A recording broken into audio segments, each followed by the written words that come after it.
I absolutely have my heart set on buying this car. The only thing that's stopping me from doing so is I literally don't have the money to buy it.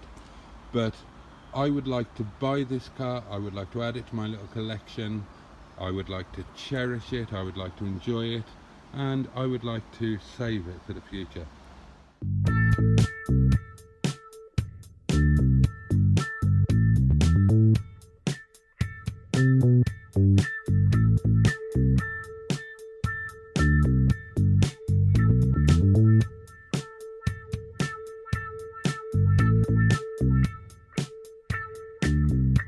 YouTube channel's not any good, but he's a nice guy. I'm sorry, Mr. Bolton. Sorry about that. You can buy one of these cars, MOT'd, roadworthy and reasonably respectable looking for well under £1,000, and you should.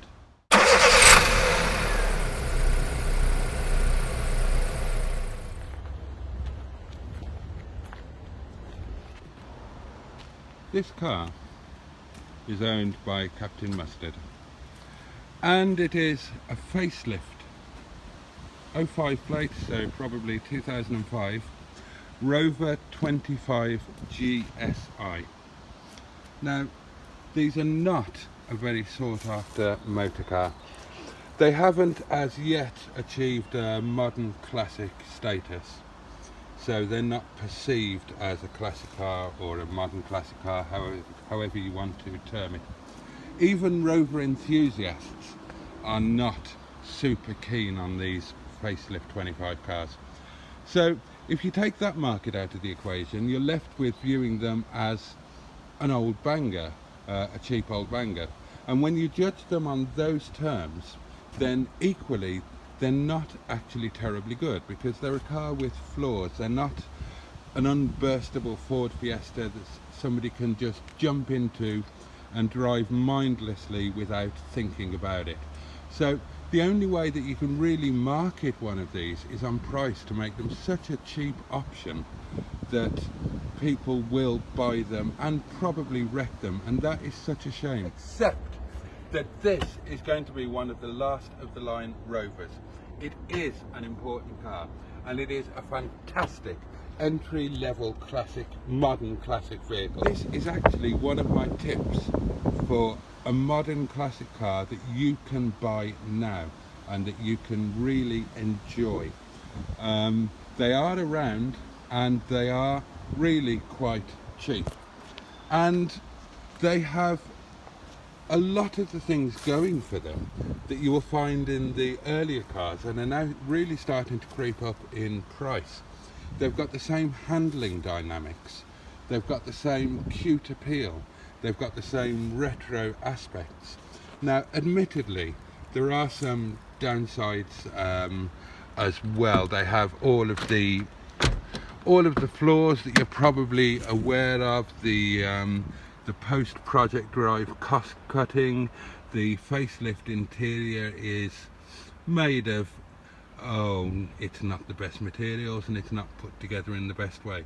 But if you go for a high-spec model like this one, that's made up of the fact that you've got full leather and you've got extra toys like air conditioning and electric windows all round.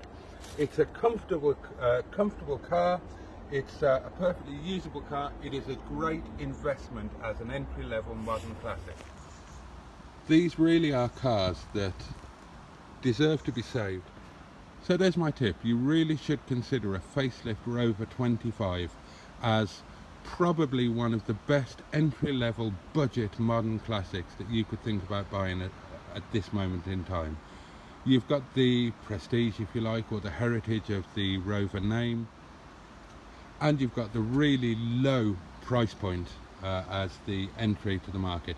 Don't buy this one because I want it, but there is another very, very similar car in what most people would term to be a better colour that's going to be coming into the yard I think next weekend, and you should really think about that one. It's going to be for sale at a very, very reasonable price.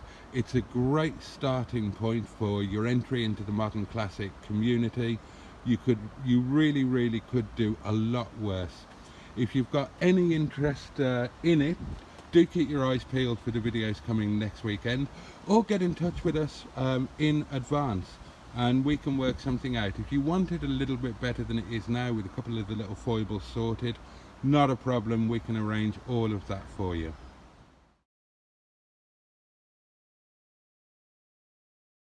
So, what about the price for this car?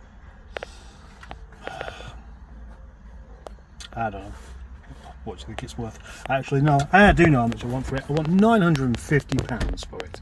£950 for a lovely 5-door Rover 25 in silver with leather seats and all the other bits that you see with it.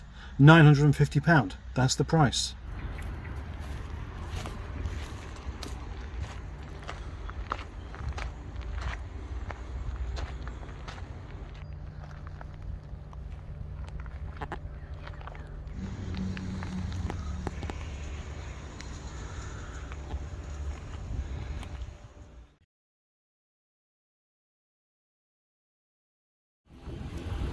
Right, so before going any further, let me introduce you to this car here. This car is currently known as Reggie, and it's a Rover 25 and it's blue. And I'm going to be putting this car up for sale for the chap who owns it.